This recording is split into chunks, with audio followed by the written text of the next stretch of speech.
Oh, we've got people. Yeah, we do. Hi there. It's fun to see you guys. Yeah, it is. So although we can see everyone tonight, we won't be able to hear everyone at least until the end, where we might be able to do some live questions.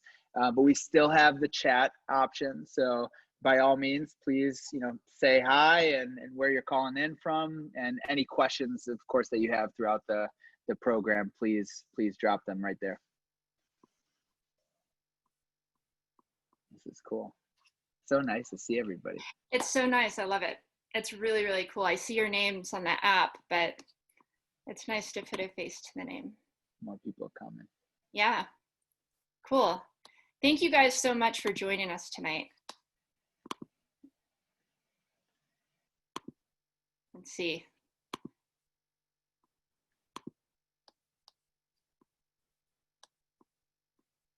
Okay, we're also going to run Peniel and Amy. We set up a poll just to see if everyone has watched the 13th. So when you come in, just go ahead and answer the question. Let us know if you watched the 13th, just to give us some context as we're going through the questions tonight, where everyone's at.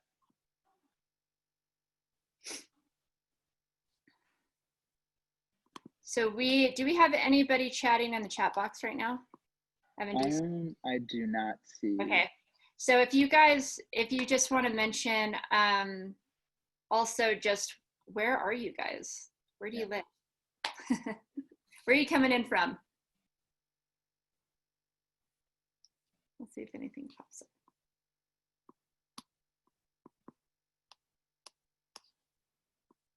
There we go. Okay. You see it, Amy? Yeah, we got it. Very hot in San Antonio, Chicago, Clarissa, San Diego. Awesome. Okay. Give it maybe one more minute. We still got people rolling in. Got another 9, 10 coming. We should have put some music on.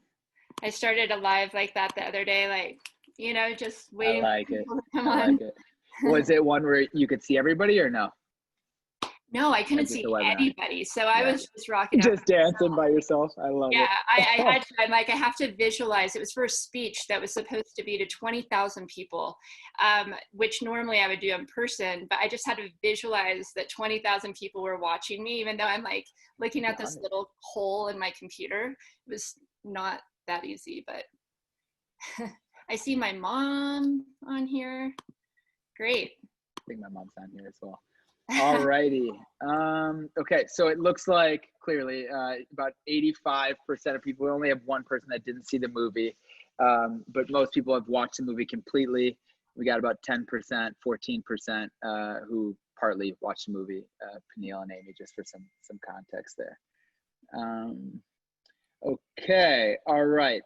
So clearly we are doing tonight in a little bit of a different format. We're going to do it meeting style. So we will be able to see everyone. We wanted it to be a bit more interactive than it was before, than the webinar tends to be.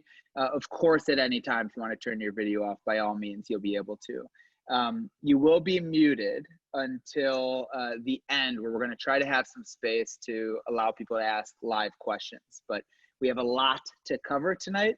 The first, couple 10, 15 minutes or so, I want to give some space for Amy and Dr. Joseph to kind of talk a little bit about the curriculum that we experienced. I know we had some questions that we had talked about prior, and then get to the questions that the community submitted throughout the past week. So clearly, this week was about the movie 13th, which really elucidated the consequences of the 13th Amendment in our Constitution, and specifically, so if I read the line that was the focus of this movie, is neither slavery nor involuntary servitude, except as punishment for crime, whereof the party shall be duly convicted, shall exist in the United States. Now, it is that exception that efficiently made this amendment both simultaneously a deterrent to slavery and an incentive for criminalization, right? And it effectively closed one door, slavery, and opened another that in some ways feels, challenging to refute. But we saw a lot of consequences that various communities have experienced, that we've all experienced throughout the film. But Amy, watching the documentary, how did you feel, viewing some of these stories and the overall history of what led us here? I mean, it was crazy to see how it was just all set up, and it makes you realize that that our Constitution basically set the Black community up for failure in so many different ways, and also just how what am I trying to say? Just how much power our laws and corporations have over who goes to prison. And like you just said, saying that you have rights unless you've been in prison, and then so let's throw all these people into prison. I think one thing that really stood out to me is how slavery didn't end, segregation didn't end. It really did just evolve in all these different ways. And so yeah, for me, I mean, there were just so many things that really backed that up, and stuff that I never even knew myself. And I'm partially embarrassed to say some of that, because we learn certain things in school, but not really the consequences of those things too. So I think I walked away learning a lot, for sure. Yeah. Did you, I know a lot of people in watching the movie, and we had talked about it last week as well, you can feel almost helpless, or you can feel inspired to action. What was your feeling as a result of that? Did you feel like you were inspired to action? Was it a combination of feeling helpless and like you want to do something? Oh yeah, absolutely. I'd say a combination, but I'll tell you, what have I heard? So it's good to be sad, because and then mad people are just empowered sad people. And when you get mad, you get motivated. So for me, I think that's what's really important about watching these stories, and it makes you feel something. I mean, we walk around every day not feeling anything. Oftentimes we're watching TV, and if anything, things are just in our head. We're like thinking, we're not really feeling. And I think what a lot of this whole workshop has done for me is just really broke my heart open, and made me watch things that were really hard to watch. I knew I was going to be sad. I knew going into it that I wasn't going to like the way I was going to feel. But then by being sad, I also got really mad. And that is really empowering, and has motivated me to want to continue to do more, to know that this is now something I really stand for. And also the Equal Justice Initiative, I want to continue to support their cause. And also just realizing that this is what we have to do to make change. And there's definitely different ways to do that. I think one thing that I've really learned through this workshop is how easily we can be put on defense just by certain words, and also by not being educated enough. So for example, white privilege, when I've heard white privilege in the past, I thought, I'm not privileged. I didn't come from a wealthy family. Like, I instantly was on defense. So I didn't even go any further than that to understand it. Or white supremacy, I looked at it like, aren't those the skinheads? I didn't look at it like, this is actually a system that is of oppression that is set up throughout our whole country. And so I think one thing I've just learned is just the power of language and the power of words. And if we can, I think where we can help make change through our communities and our families, or, people who are around us, is it's almost like by breaking those words down, instead of using them as a insult, like you're a white supremacist or you're a racist, or you have white privilege, that's instantly going to put people on defense. But by slowly sharing these stories, it makes you realize, oh, I do have white privilege. I do have privilege. This is how, so anyways, there's just, there's so many things that I've learned this week that have really changed my mind on everything and made me realize that you don't have to be this like hardcore advocate, like only advocating for equal rights. This should just be a part of our conversation when there's an opportunity to stand up for what's right.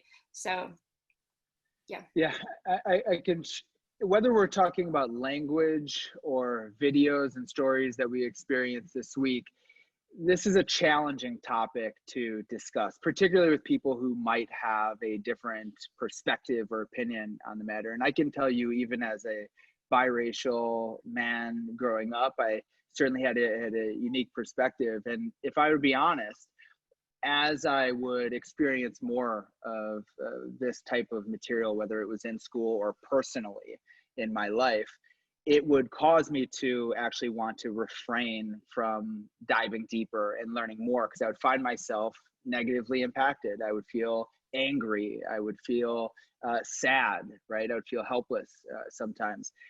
Dr. Joseph, I'm interested from your personal perspective and spending your career in this material and teaching this material.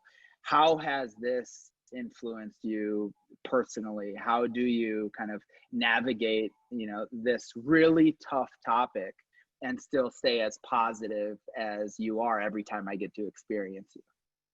Yeah, no, thank you, Evan, and thank you, Amy, for sharing with us. A few things. I think that even for those of us who study this, I really, the last 5 years, I've taught seminars on mass incarceration. So, and before that, when I was in Boston, I got a chance to visit Mac's facility in Concord a few times and teach there. So it's really been an education for me the last decade, even as I always did a deep dive into African-American history, and through the study of people like Malcolm X, the Black Panthers, you were connected in a way to incarceration. But it was really visiting, and I've talked to and taught largely African-American students who were in prison for 25 years to life at Concord Mac's facility in Concord, Mass, that Malcolm X had actually been to when it wasn't a Mac's facility in the late 1940s. He was in 3 different prisons in Massachusetts.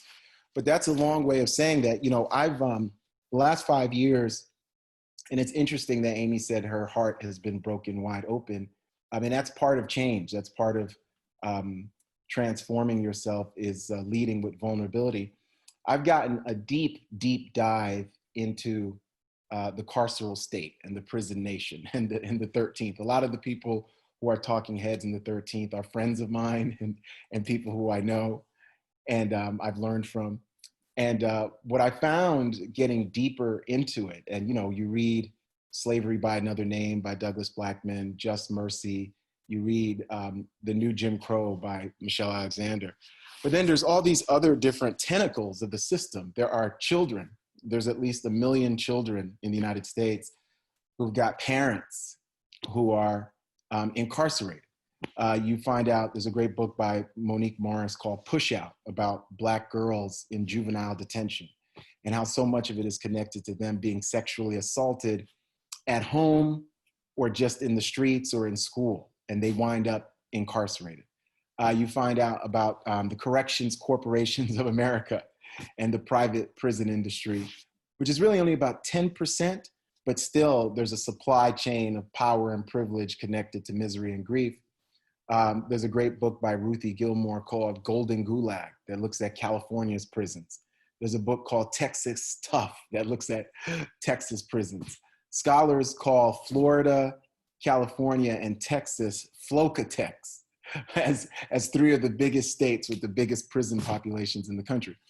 So that being said, what's the reason why I remain optimistic is, again, we read about one of the heroes in terms of Bryan Stevenson, in terms of the Equal Justice Initiative, who was doing the work in the 1980s when many different people had stopped doing the work, right? And one thing we do have to remember, there was bipartisan support in terms of our politics and our politicians to put largely Black and brown populations in prison for as long as possible, right? So there's a lot of people who are implicated in this, including people we might admire. They had, Bill Clinton in there, right? There's Newt Gingrich in there. So it was really whatever your political affiliations are, many people were saying this was the solution. But now we're seeing massively as a nation that this incarceration system that we have is rooted in poverty, it's rooted in slavery, it's rooted in racism, right?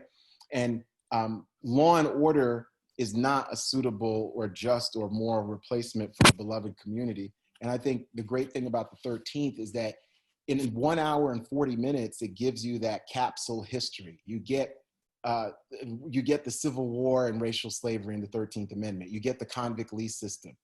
You get the civil rights movement and Martin Luther King Jr. and Lyndon Johnson and John F. Kennedy. You get Richard Nixon. You get Ronald Reagan. You get the drug war and what the drug war did. But you also get hope in the sense of people like Michelle Alexander and people like Ruthie Gilmore and people like Brian Stevenson, former incarcerated people there too, who are saying, look, this is not a good or just system. And even something like the Orange is the New Black, which was a very, very popular show on Netflix.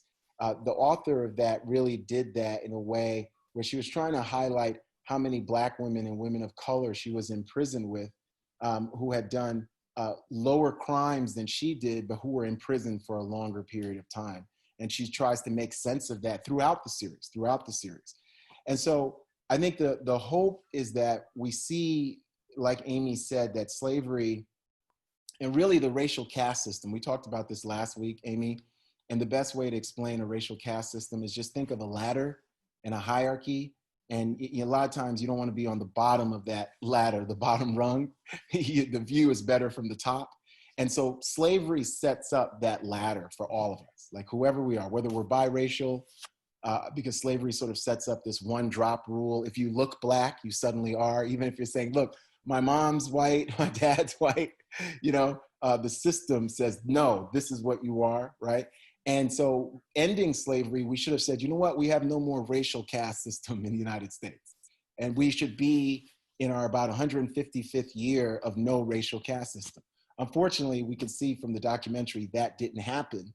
But the positive in 2020 is that we're really facing and confronting this, right? So for all of you on this call who don't know this, I think what's empowering, who didn't know this until taking this workshop with Amy and High Tide, I think what's empowering is now that you have this knowledge, what are you going to do with it? Because I think that nationally and collectively, and we now know why this information a lot of times has been suppressed.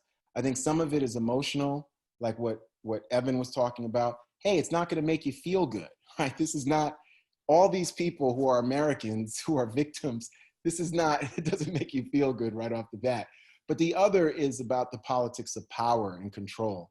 When we don't have this information, we're not able to empower ourselves. And when we see all these people who are marginalized, we largely think they did it to themselves. We say, look, if you play by the rules and you behave, you wouldn't be in this position.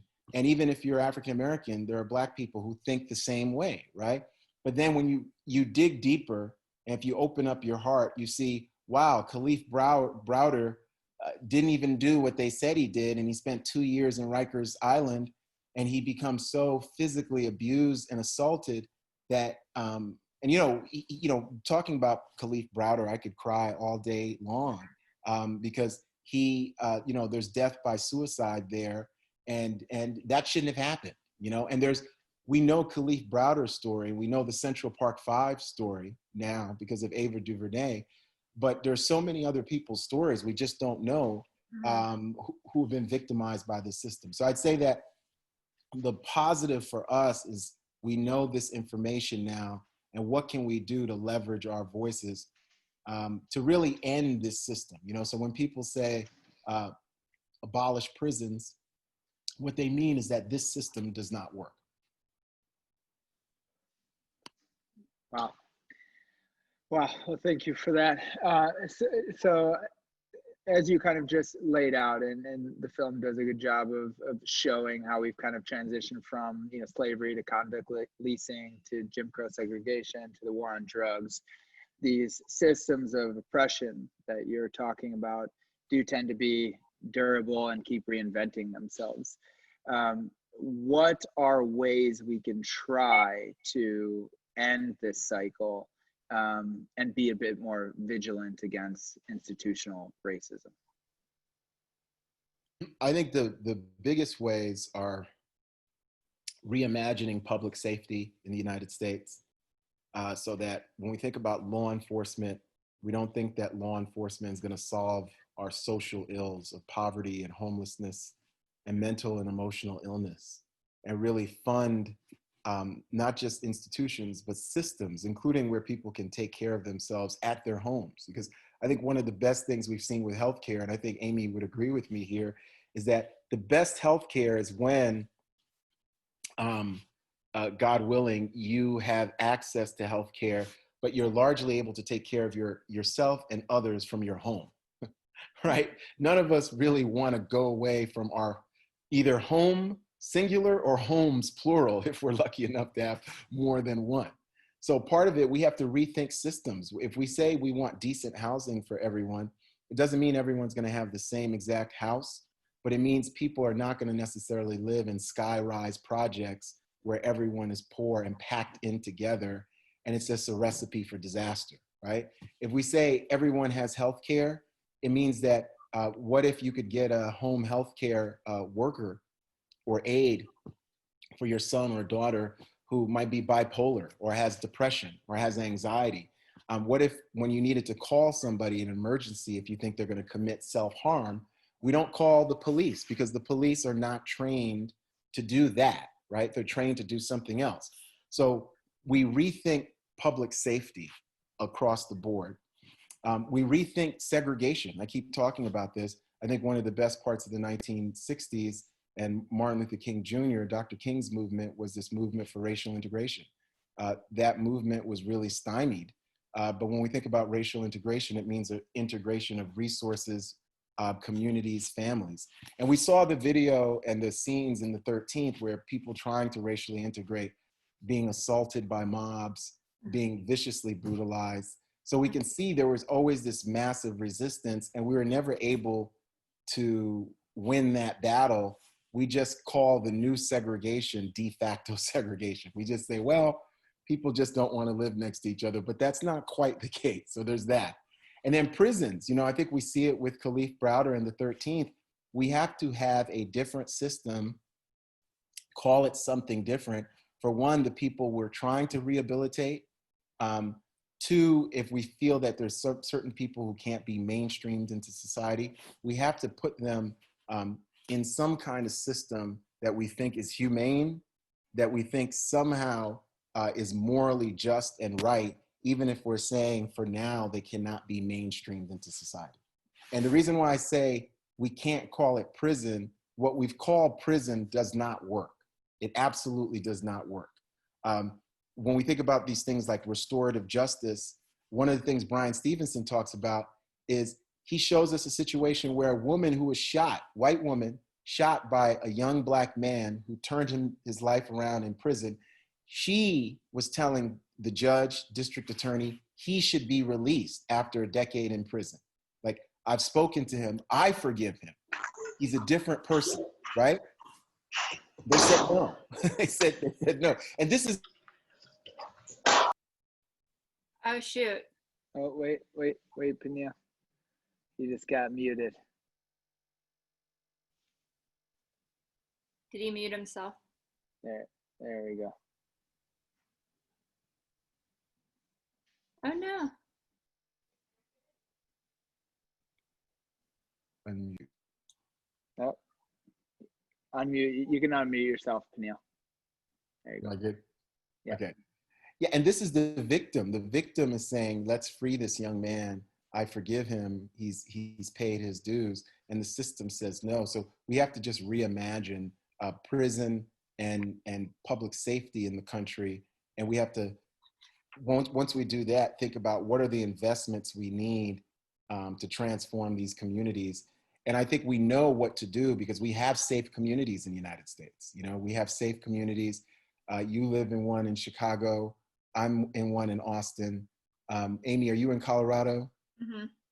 We all live in safe communities. So we know the investment and the time and the care it takes to create safe communities. And we can have those communities writ large, even though we're going to have communities with different levels of income, different levels of people, different interests, but we can have safe communities everywhere. And and what we're saying here too is that it's not by this harsh law and order, because that just leads to more oppression. It's to setting up systems that are helpful and that are helping and that are,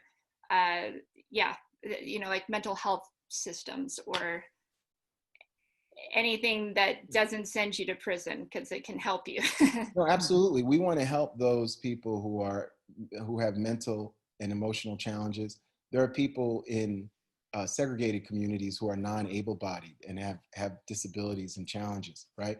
So we've set up a system that's just based on punishment and based on fear.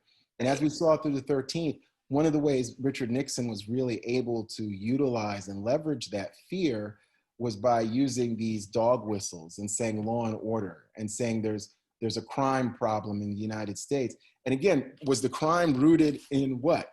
It was rooted in poverty. It was rooted in segregation. One of the things you see in the 1960s, and people talk about this when Bobby Kennedy was running for president, so many families writing to then Senator Kennedy saying that their children were being bitten by rats in the tenements that they lived in New York State, not just New York City, but just all throughout the state, bitten by rats, children who had roaches crawl up into their ears, babies, right?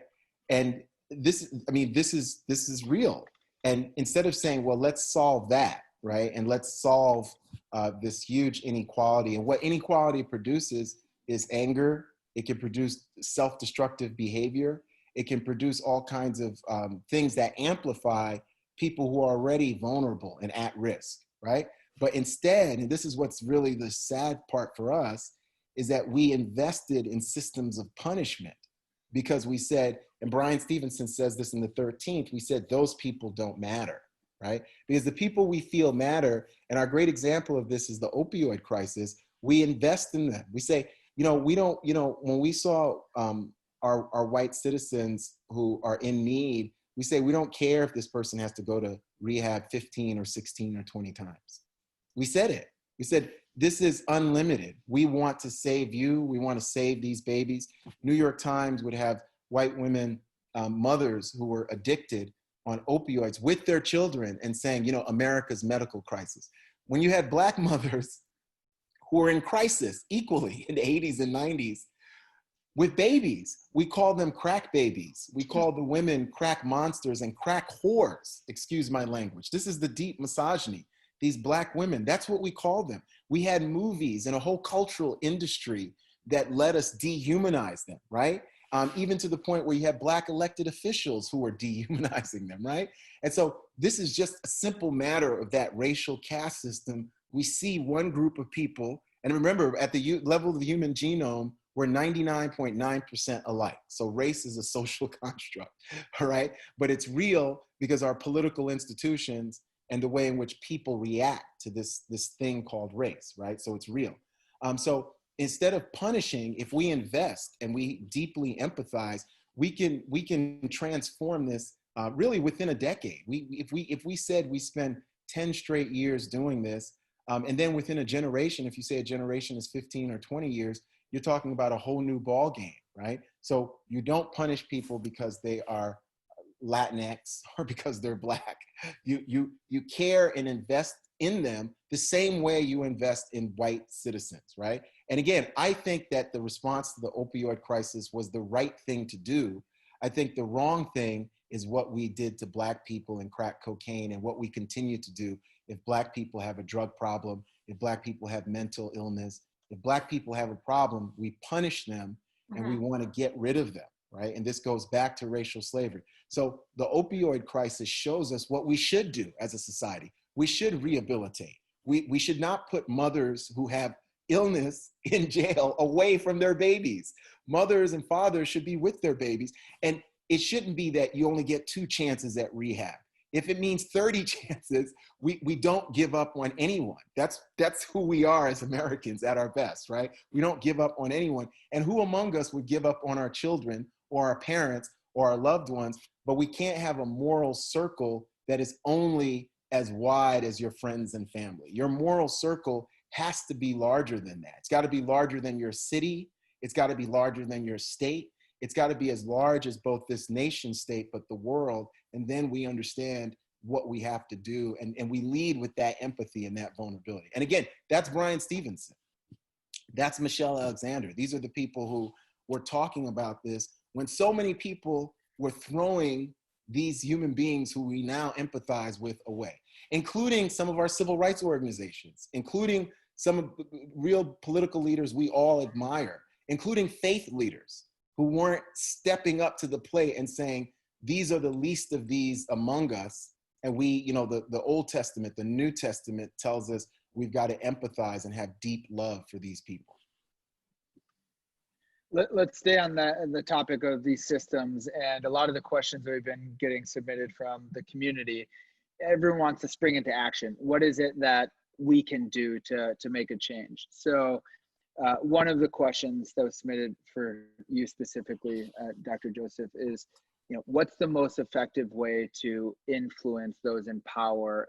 So that's kind of broadly, but then I'd like to get into some specific pieces of, you know, legislation or organizations that we can kind of drill into and focus on to give people a path or a conduit to make an impact. Yeah, I think obviously we should all vote. And so Yep. that's a big deal. But in terms of policy, I mean, I think groups like Black Lives Matter, groups like Color of Change, groups like the Equal Justice Initiative, which we're raising money for here, EJI, Yep.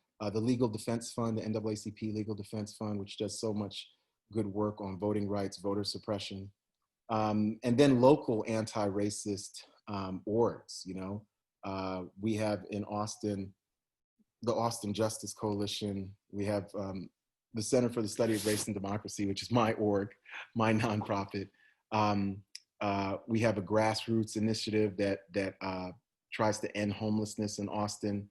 We have different groups that are looking at food security and food justice. When it comes to policies, there's going to be a lot. I think one of these policies, some people don't like the name of defunding the police. I think that in the future, we're going to look at that title the same way we looked at abolition. And I mean abolition of slavery. People said that abolition of slavery, when you use that term in the 19th century and 18th century, was too radical. People said the Republican Party was too radical. Lincoln, Frederick Douglass, you know, what to the slave is the 4th of July, was too radical until it was mainstreamed, People said women's suffrage, women having the right to vote, which they didn't get till 1920, should have gotten in 1870 alongside of Black men. All Black women and white women should have been given voting rights. They had already earned it.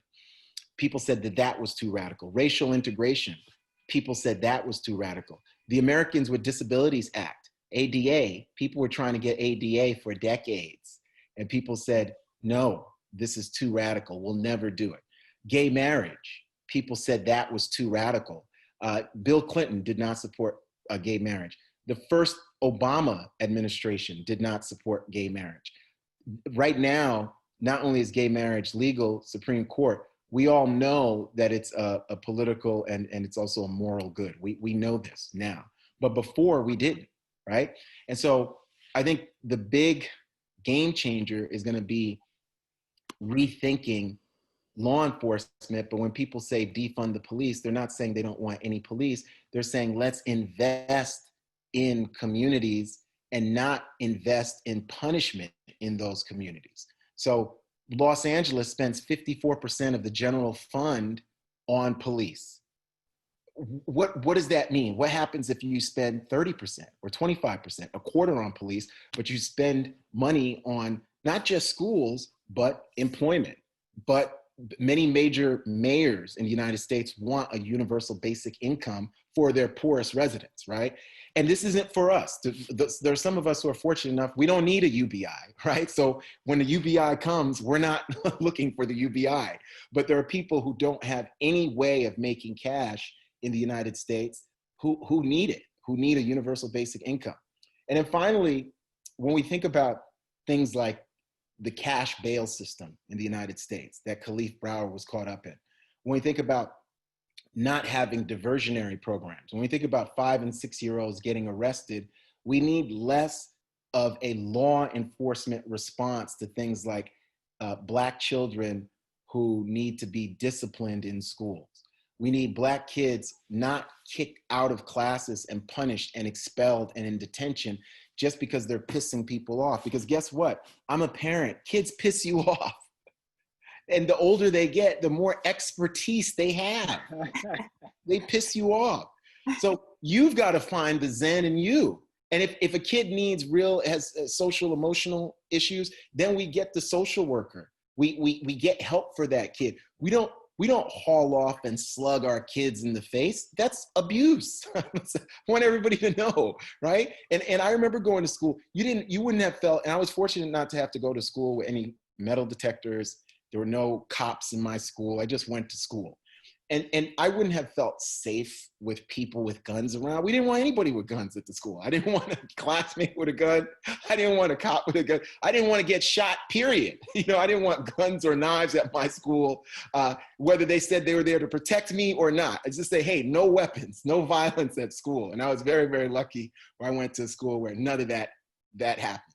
So we need to rethink and really support politicians who are going to be bold enough to say, you know what, we want human rights for everybody here in the United States, not just people who can afford it, not just people who look a certain way, but for everybody. That's what everyone has to imagine, especially white allies. Imagine the school your kids go to now, the suburbs you're in, or rural areas, or metropolitan area, and how safe this looks, how safe it is. And what if you helped leverage your voice so that there was Black access and participation here to where you're at? You see what I'm saying? And in a city like Austin, we're only 8% African American. So a racially integrated Austin isn't going to be some Black takeover, 8%, right? So that means that all the C-suite levels, all parts of the thing, you got 8. People are like, they took over the city. Those 8 were in a room with 100 people. That 8, why did we let them in? 8. So 8%, right? And that's how you're trying to racially integrate, right? Some cities it's going to be 16%. Obviously, places like Atlanta are majority Black, but there's still deep racial segregation. So what people can do is not only with the politics, but Amy's doing it now, leveraging her voice, right? Leveraging, because you all have networks and people listen to you. And the fact that now you're arming yourself with knowledge, you're getting the education, you're getting the deep empathy, and you leverage, but part of that is using your networks to amplify the voices of both Black leadership, but also using your networks to help the Black quotidian, your school that is predominantly white. Can you set up a context where more Black school children get access to that? Can you be part of an organization or organizing just by yourself, mentoring some African Americans, some Latinx, some kids of color, right? And providing them access to the supply chains of power and privilege that you want your children to have access to. That's the whole thing. We all want our kids to be successful. We all want our kids to do good in the world. And can you be part of that? So you can model it wherever you are. You really can. And some of this is going to be political, absolutely. But some of it is going to be just very, very personal. But now I think the light bulb that has gone off is that people are caring about the issue, Evan. That's the whole thing, And again, Amy is doing this work. I would tell you that there is a parallel, just like Amy has done all this work with disability and non-able-bodied, there's a parallel Black version of this where there are Black people who are non-able-bodied, disabled, who will have stories for you, Amy, in terms of trying to get prosthetic limbs, trying to get access to care and aid, and just not having those doors closed for them, right? So that means even when we think about disability activism, race plays a role if we're willing to listen. So this shapes every single aspect, even when we don't know, because we've just never met those people or we never sort of thought of it that way. So I think opening up your heart sets us all up to do big change, both locally and politically, but right where we're at. Man, I feel like you hit on so many, so many topics. I mean, one of them for everybody out there is, you don't have to have a million followers on social media to have influence. We all have influence over our network and our community and our friends and our family. And I think one of the questions that I see here that somebody asked is, how can we as allies not let our emotions get in the way when having difficult conversations about race with our relatives? And I wanted to mention that as well, that so we've got this influence, we do have influence now that we're a little bit more educated than we were before on how we hold our own in conversations. And, I think I would assume the majority of our families are similar to how my family is. I'll say the older generation definitely has more racist kind of beliefs because that is what they were raised in. And they're also not really, maybe they're not online, they're not seeing all these different sides to the story. They just believe what they believe. And so I think one of the most uncomfortable things and challenging things is to try to figure out how to have conversation with our families and have influence just even over our little circle without it getting heated and emotional and then you're separating from each other. Then you're creating more hate, and that doesn't help anybody. So what would you say for just having influence and being able to handle and approach conversation just within your own family when you have people who have completely afflicting views? Yeah, I think part of it is what we're doing. I think part of it is sharing different narratives and stories with our families. So I think that the 13th is a great thing to watch together with people who might have opposite views, right?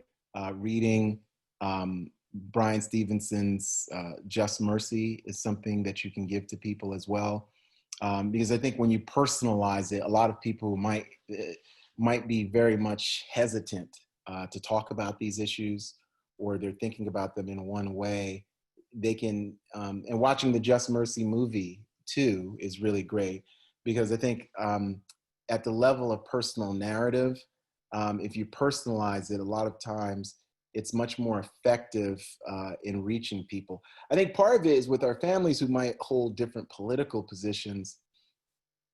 I'm hopeful that people can find the humanity in these Black people who've been victimized by the criminal justice system. So it starts there, because I think if you can find the humanity in that person, and part of finding humanity in that person is finding out their story, their particular story, what happened with them, how did they get to this unfortunate position, and then connecting it with the history. But it's that person. So I think if you can relate to Khalif Browder or Walter in Just Mercy, or some of the different characters in Just Mercy, you're going to be much closer to finding some common ground where people are going to say, should this have happened to this individual, even if you feel you're sort of this law and order type, where you're there, you're still, hopefully there's a common denominator that you appreciate the humanity in everyone, right? And you don't feel that anyone should be mistreated because of race. And I think that if you can find that personal narrative, then maybe they can be pushed beyond things like color blindness and beyond saying that, hey, race just doesn't matter, and sort of declaring equality just by fiat, just for themselves. They announce that, hey, everyone's equal. That you can push them to saying, well, we should also be anti-racist, and we should be centering racial justice in what we do. Yeah. Yeah, I mean, it kind of goes back to what I was saying as well about, you know, even right now, just the stories that I've been sharing on social media that have affected me, the amount of people who've said it's affecting them as well, and how can they learn more? I realize that it's that storytelling, making it personal, finding that common ground. Like you know, you can have completely different political beliefs, but where's the common ground? How, you know, do we all agree that we all should have equal rights? And let's talk about that and dig a little bit deeper into that and share some of the stories that can expose, you know, what's been going on. So yeah, I think yeah, I think that was a good answer. If we have any other questions, we've covered quite a bit here.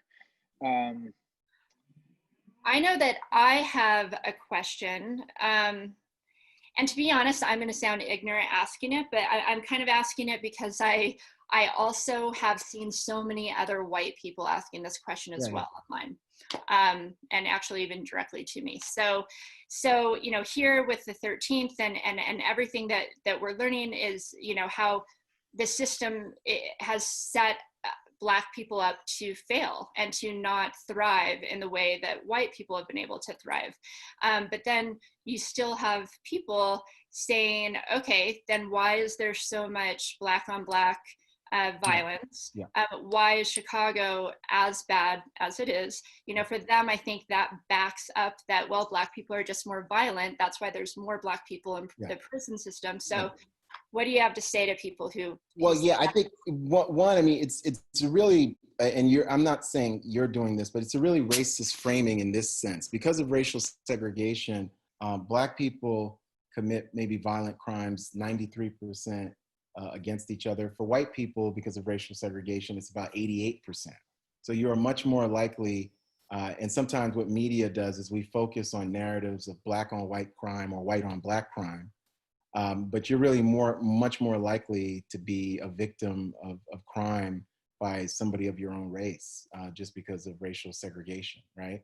And one of the things about a place like Chicago is gun violence, racial segregation, the impact of gentrification and criminalizing and profiling, sky-rise projects like the Robert Taylor homes, which are finally down now, a disinvestment. And one of the things, Amy, one of the things you can explain to white allies who are asking that, and again, I think it's an important question because starting in the 80s and 90s and really in the 70s, that question was part of pathologizing Black culture. You know, a couple of things have pathologized Black culture historically. Obviously, on some levels, racial slavery and the stigma attached to racial slavery.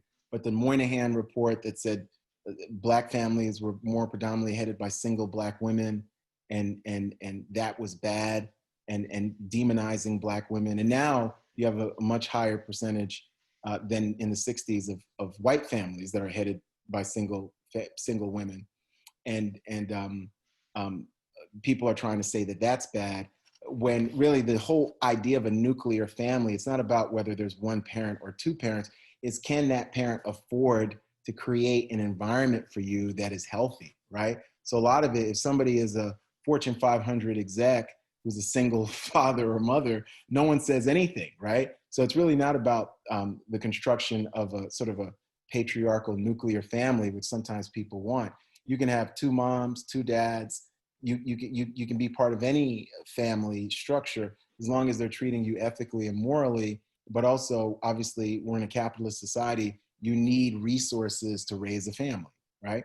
So the whole thing on Black crime, no one ever says white on white crime. So it's a racist terminology and a racist framing of crime and the lack of resources, of poverty, of violence, right? And so when you think about Chicago is caught up in the structures of racism and disparity and poverty that the Kerner Commission talked about in 1968. The president's so-called riot commission, President Johnson in 68, had a commission that really investigated what were the roots behind the civil disturbances of the 60s. And they said it was systemic racism, it was poverty, unemployment, and this marginalization of these poor communities that set them up to be powder kegs. And they said police brutality was also a part of it, right? And so instead of saying, okay, we're going to do 52 years of investing in those communities and really helping those communities, we've actually done the exact opposite. So I'd say, I think some people have talked about the black on black crime, or so-called black on black crime, but that becomes another, and certainly we want an end of gun violence in all communities, especially Black communities. But the reason why we see such violence in poor communities is that a lot of times what you have in poor communities, and there's violence in white poor communities too, is you have a cascade of disinvestment in those communities, right? Then what replaces the investment, and we all know what I mean by investment because we live in those communities, right? So you got the dope public pool that you can go to with your kids. You know, University of Texas is right there. It's great. Everything is great. Nice neighborhood community.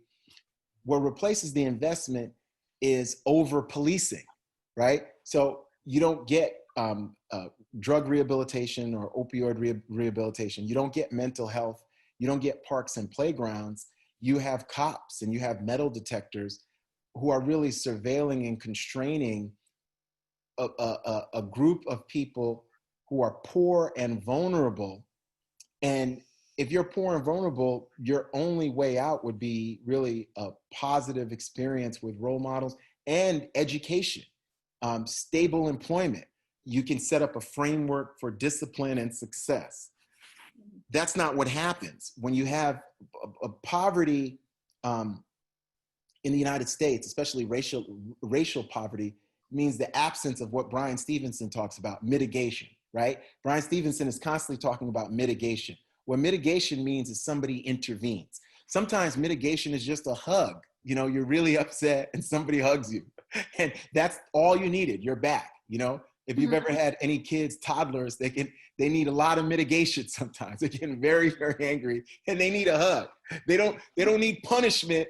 And you say, hey, my daughter, go up to your room. You know, you give her a big, big hug and she's in tears and you're saying, what's the matter? How can daddy help? That's mitigation. People need mitigation too. Adults need mitigation. A lot of times mitigation is not a cop with a baton or with, God forbid, a gun or a taser. Mitigation looks completely different. The problem for us in America is we set up communities to fail. We set up communities where they are not going to receive mitigation. And we then almost laugh at them and say, you see, we knew you were going to fail the whole time, right? But remember, the reason why there's not a bunch of gun violence in Silicon Valley or gun violence right here, University of Texas, University of Colorado, it's not because somehow all those people are better than the poor people and people in jail and stuff. It's not that. It's that all of us have received massive amounts of love and empathy and help and mitigation. So we know that we have this great support system. That's not just the government, but that is friends, families, our expertise, our networks who are going to help us, right? Even if we're in really trouble, they're going to help us, right? If you're living in communities where you don't have that, what do people turn to? People sell drugs a lot of times because they need money. We don't sell drugs because we feel that somehow we're making money in an ethical way. And it's being, guess what, magically direct deposited in our accounts, right? Just by magic, it just is direct deposited, right? But imagine if we didn't. Imagine if you're like, hey, where's the mortgage coming? What am I gonna do? You might then consider all these options that you would never consider right now. You never consider. So part of it becomes, we have to understand why are these communities doing that? And just because they are racially segregated communities, we shouldn't say black on black crime.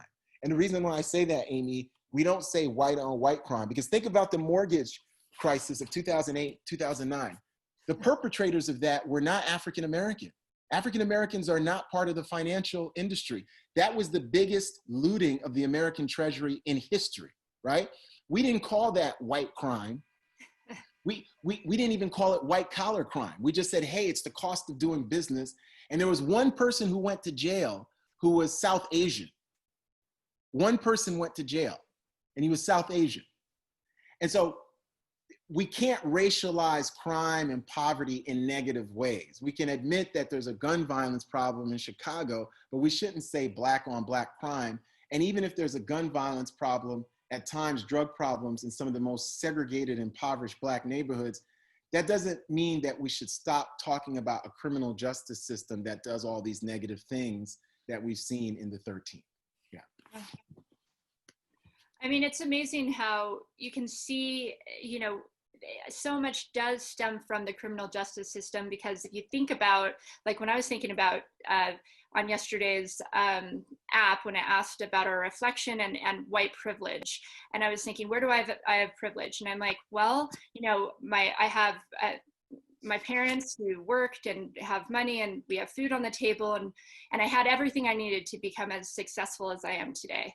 And then I think, you know, it's a privilege that, you know, my dad's not in prison, because, you know, the prisons makes it much easier for Black men to be in prison. So then you've got a single mom who's trying to take care of you, and she doesn't make the money that she needs to take care of you, or she's at work and so she can't take care of you. Then you're angry because your dad's in prison. Like, just the way that it filters down to create an environment where you don't have the support you need to be able to, have a healthy mindset and the opportunity to, you know, to be successful. So I think it's just so important. I didn't realize going into this just how much the criminal system had to do with all of this, with all the racial injustice that's going on. I thought, oh, this is one part over here, but really I feel like so much of it stems from here. No, and it's a cascade of things. Amy, the data shows us that Black homeowners pay more in property taxes and their homes are valued less than whites, right? And so that's a cascade of things that means that connects with the lack of generational wealth in the African-American community. That's also connected to racial slavery. That's also connected to not getting access to the GI Bill on an equitable basis, not getting access to FHA loans, Federal Housing Authority loans. The federal government itself and real estate brokers redline neighborhoods. If there was one Black house in the neighborhood, you couldn't get a loan there. That's what created the all-white segregated Levittown. I'm from New York City, and Long Island, there are parts of Long Island where there wasn't a single African-American homeowner, growing up and going to college. So it's an extraordinary thing, this supply chain, again, of either misery and grief and segregation or power and privilege. And it's not by accident that we grow up a lot of times apart from each other. It's important for us to remember that. That's not just by circumstance, you know.